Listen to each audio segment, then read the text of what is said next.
예, 오늘 제목은 순복하자라는 제목으로 열왕기하 24장 8절에서 25장 7절까지의 말씀을 가지고 함께 나눠보도록 하겠습니다. 순복이라는 단어를 네이버에서 찾아보니까 순순히 복종함 이렇게 정의하고 있습니다. 순순히 복종함. 저와 여러분은 하나님의 말씀에 순순히 복종이 잘 되십니까? 그것은 깨닫는 것과 깨달은 것에 대한 행동에 관한 것이기도 합니다. 잘 되십니까? 그러나 우리는 신앙생활을 하면서 순복하기가 쉬운 것 같지만 한편으로는 참으로 어려운 것 같습니다. 한 가지는 하나님의 역사하심을 모르고 순복하지 못한 경우가 있고, 또 한 가지는 알면서도 순복하지 않는 경우가 있는 것 같습니다. 오늘 본문에서 유다의 마지막 왕인 시드기야 왕이 그랬습니다. 시드기야 왕은 알면서도 순복하지 않았습니다. 그 결과 시드기야는 유다의 마지막 왕으로서 유다의 처참한 멸망을 두 눈 똑똑히 뜨고 못 볼 것을 경험한 왕이 되었습니다. 아주 불행한 일이죠. 그러나 여호야긴 왕은 처음에는 여호와 보시기에 악한 왕으로 기록되었지만 나중에는 하나님의 역사하심을 알고 순순히 순복하여 바벨론에 항복함으로 징계를 달게 받아 나중에는 열왕기하 마지막 장인 25장 27절에서 30절을 보면은 포로에서 풀려나 어떤 왕보다도 자유스러운 식탁 위에서 언제나 매일 쓸 것을 공급받으며 평생을 평안한 삶을 보내다가 마감을 했습니다. 하나님의 은혜이지요. 그리고 더욱이 큰 복은 예수 그리스도를 후손으로 받아들여지게 되는 복을 누리게 됩니다. 오늘 본문을 통해서 살펴보도록 하겠습니다. 8절부터 보면은 여호야긴이 왕이 될 때에 나이가 18세라. 예루살렘에서 석 달간 다스리니라. 그의 어머니의 이름은 누스다요 예루살렘 엘라잔의 딸이더라. 이렇게 기록하고 있습니다. 여호야긴은 여호야김의 아들이죠. 여호야김의 원래 이름은 엘리야김이었죠. 그런데 전달락을 보면은 그의 조부 요시야가 무기또 전투에서 죽자 백성들이 그의 아들 여호아하스를 왕으로 삼습니다. 그러나 여호아하스는 예루살렘을 석 달 동안밖에 다스리지 못하게 됩니다. 왜냐하면 애굽의 바로 느고가 그를 하맛 땅 리블라에 가두어 예루살렘에서 다스리지 못하게 하였기 때문입니다. 그리고 여호아하스는 이집트에서 죽게 됩니다. 그리고 애굽의 바로 느고가 요시야의 또 다른 아들인 엘리야김을 왕으로 삼고 그의 이름을 여호야김으로 바꿨습니다. 우리도 일제강점기에 민족 말살 정책을 위해 정시 개명을 했잖아요. 그와 같은 것입니다. 그 여호야김은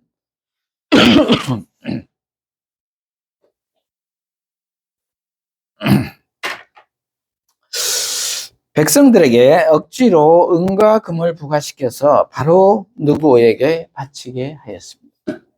그리고 11년 동안 다스렸는데 그를 성경 기자가 평가하기에 자기 조상들의 모든 행위를 본받아 여호와 보시기에 악을 행했다 이렇게 기록하고 있습니다. 그 여호야김의 아들이 여호야긴이라는 것입니다. 그 여호야긴이 18살 때 왕이 되었는데 예루살렘에서 석 달간 다스렸다는 것입니다. 여호아하스와 비슷하지요. 석 달간 다스렸습니다. 9절 여호야긴이 그의 아버지의 모든 행위를 따라서 여호와께서 보시기에 악을 행하였더라. 이렇게 기록하고 있습니다. 그의 아버지의 모든 행위는 전달락 23장 37절을 보면은 자기 조상들의 모든 행위를 본받아 여호와 보시기에 악을 행하였다는 것입니다. 대의를 이어 우상을 섬긴 것이. 그의 조부 요시야는 그렇게 신실했는데 모든 우상을 다 척결했는데 그의 아들들과 그의 손자들은 또 이렇게 우상을 섬겨 여호와 보시기에 악을 행합니다. 참으로 아이러니합니다. 그래서 멸망의 기차는 계속 달려가고 있는 것입니다. 10절 그때에 바벨론의 왕 느부갓네살의 신복들이 예루살렘에 올라와서 그 성을 에워싸니라. 그의 신복들이 에워쌀 때에 바벨론의 왕 느부갓네살도 그 성에 이르니 유다의 왕 여호야긴이 그의 어머니와 신복과 지도자들과 니스들과 함께 바벨론 왕에게 나아가매 왕이 잡으니 때는 바벨론 왕 8째 해이라. 이렇게 기록하고 있습니다. 그때에 바벨론의 왕 느부갓네살이 성을 에워쌌다는 것입니다. 그럴 때 여호야긴이 그의 어머니와 신복과 지도자들과 내시들과 함께 바벨론에 항복을 했다는 것입니다. 그래서 바벨론 왕이 잡아서 포로로 끌고 왔습니다. 그러나 성경 기자는 이 항복을 잘했다고 기록하고 있는 것입니다. 그가 비록 악을 행한 왕이었지만 하나님의 뜻을 알고 항복했다는 것입니다. 순리에 순복한 것이죠. 그래서 나중에 역대상 3장 19절과 에스라 2장 2절에 보면은 그의 손자 스룹바벨이 유다로 돌아오게 되고 그를 통해서 성전이 재건되고 예수 그리스도가 그의 후손으로 오게 되지요. 이렇듯 하나님의 긍휼하심의 은혜는 한량 없습니다. 이때의 남유다는 그들의 죄악으로 말미암아 바벨론에 의해 멸망될 시점이었습니다. 그것을 에레미야가 에레미야 25장에 예언을 했습니다. 하나님의 훈련을 달게 받아야 한다는 것입니다. 우상숭배에 대한 죗값을 치러야 한다는 것입니다. 그러니 바벨론에 항복하라는 것입니다. 그러나 에레미야서 29장 10절에 보면은 포로 생활 70년 이후에는 귀환하게 될 것이라고 에레미야가 말을 합니다. 그런데 28장 3절 4절을 보면은 하나냐 선지자는 거짓 예언을 하지. 포로로 끌려간 자들이 2년 안에 되돌아온다고 하고 여호야긴과 백성들이 다시 돌아올 것이라고 예언을 합니다. 그러자 에레미야서 28장 16절에 보면은 에레미야는 그가 거짓말로 사람들을 현혹했으므로 그 해에 죽을 것이라고 했는데 그는 실제로 2달 후에 죽었습니다. 이렇게 정치권에 잘 보이려고 항상 거짓 예언을 하는 예언자들이 있다는 것입니다. 우리에게도 악을 행하고 있는데도 괜찮다. 아무 일 없을 거야. 이렇게 말한 사람이 있습니까? 아니면 내 귀에 마음속으로 속삭이는 것이 있지는 않습니까? 설마 사랑의 하나님께서 인간의 연약함을 아시고 다 구원해 주시겠지. 축복해 주시겠지. 이렇게 낙관적으로 생각하는 사람들이 있지 않느냐는 것입니다. 그러나 성경은 이렇게 말하고 있습니다. 북이스라엘의 멸망도 그렇고 남유다도 멸망 직전인데 그것이 우상 숭배의 결과라고 이야기하고 있다는 것입니다. 행한 대로 갚으시는 하나님이시라는 것입니다. 그러므로 우리는 잘 분별해야 할 것입니다. 그리고 행동해야 할 것입니다. 여호야긴처럼 바로 항복해야 한다는 말이에요. 하나님의 섭리에 순복해야 한다는 말입니다. 예수 그리스도를 부정하고 있다면은 그것에 있어서 돌아서서 회개하고 돌아와야 한다는 말입니다. 그리고 예수 그리스도를 구주로 영접해야 한다는 말입니다. 그렇습니다.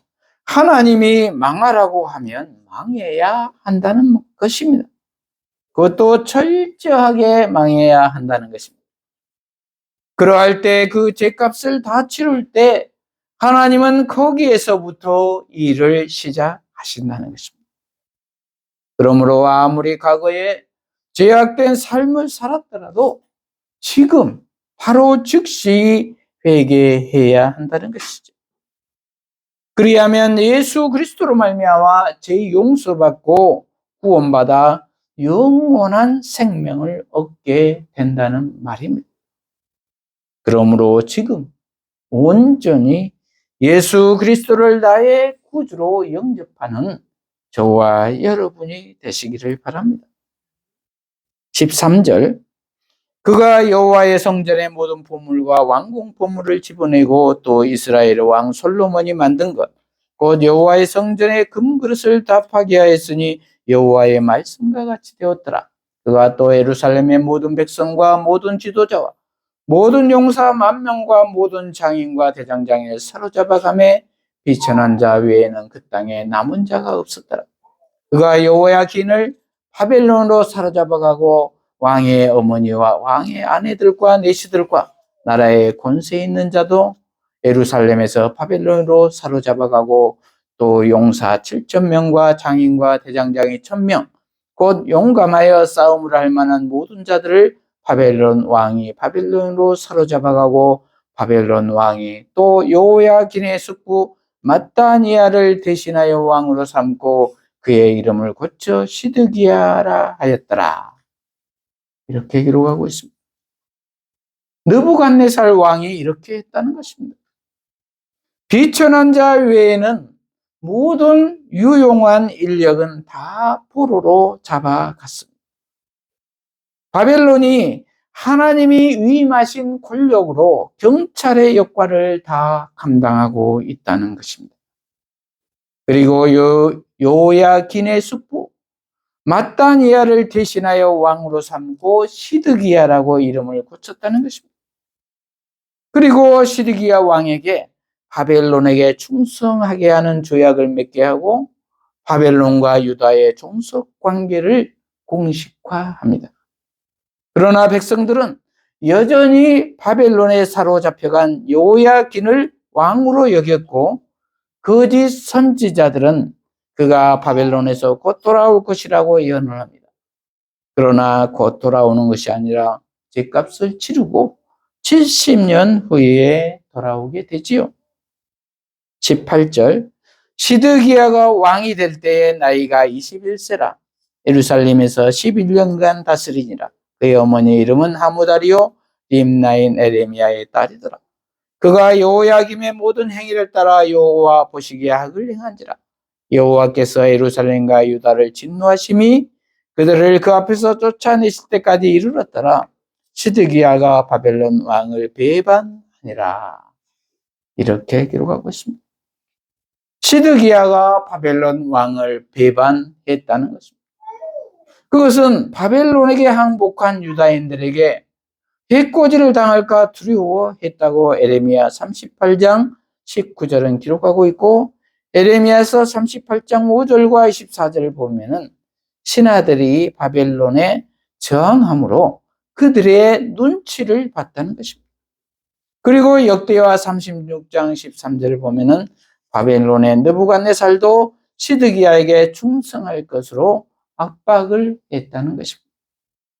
그러나 시드기야는 에레미야서 38장을 보면은 방백들을 따라 친 이집트 노선을 따랐습니다.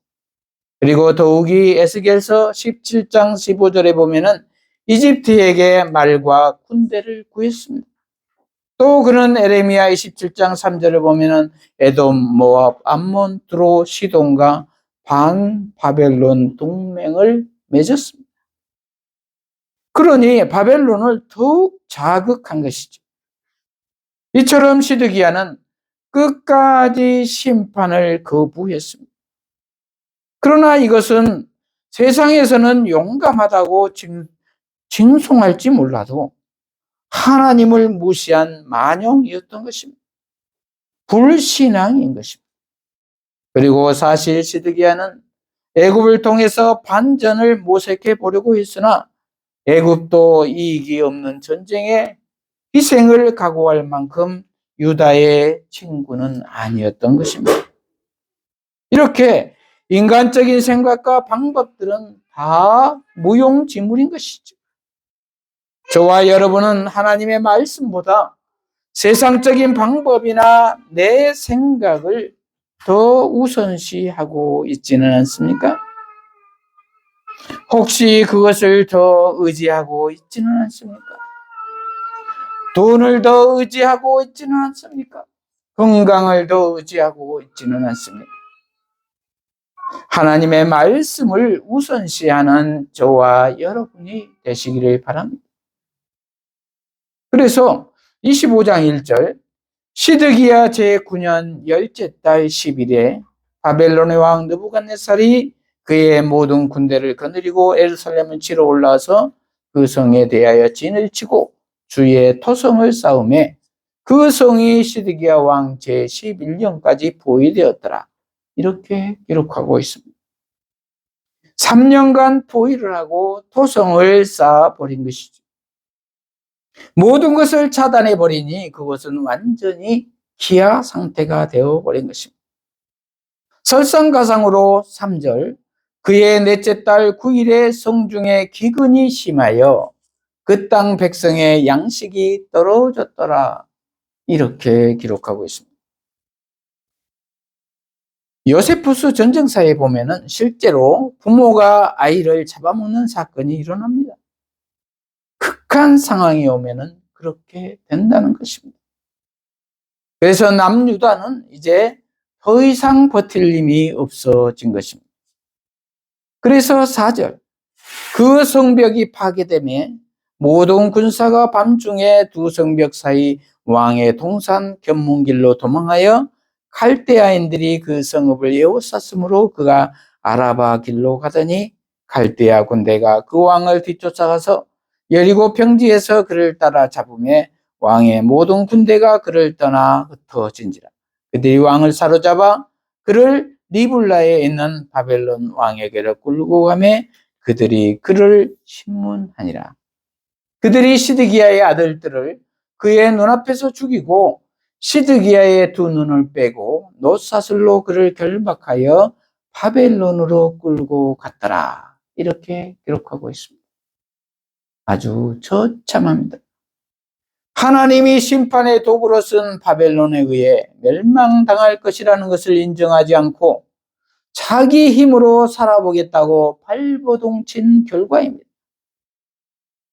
요야긴처럼 포로로 끌려가기를 자원했더라면 그도 요야긴처럼 하나님 앞에 요긴하게 사용되었을 것인데 말입니다.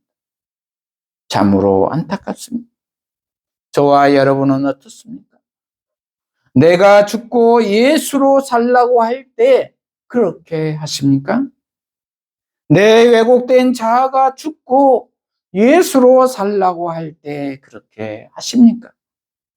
그렇게 하지 않으면 이렇게 처참한 결과를 맞이하게 된다는 것입니다. 자업자득입니다.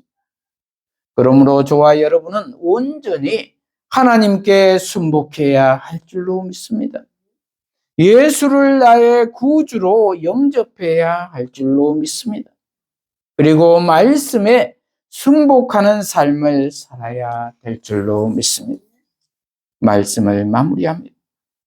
저와 여러분은 하나님께 순복하십니까?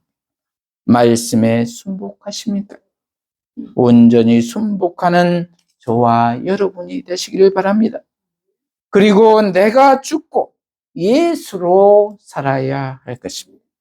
그럴 때 내 안에 계신 예수님께서 나의 죄를 용서해 주시며 영원한 생명의 길로 인도해 주실 것입니다.